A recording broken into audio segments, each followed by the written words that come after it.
Hello everyone, how are you doing today? I wanted to show you a quick install. These are going to be the carbon fiber handles.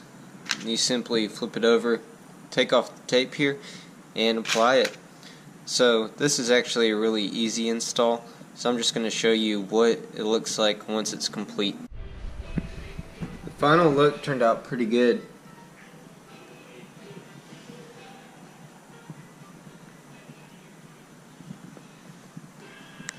It's really easy to install.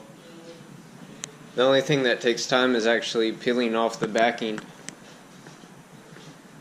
So with the whole carbon fiber look going on, the car is looking really clean.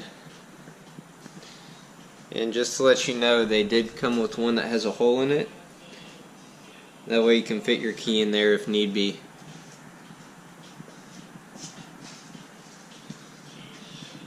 Pretty impressed with this. It looks really good.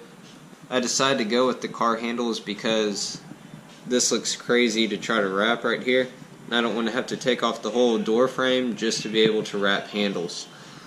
So, hope you guys enjoyed this video. As always, happy driving and enjoy.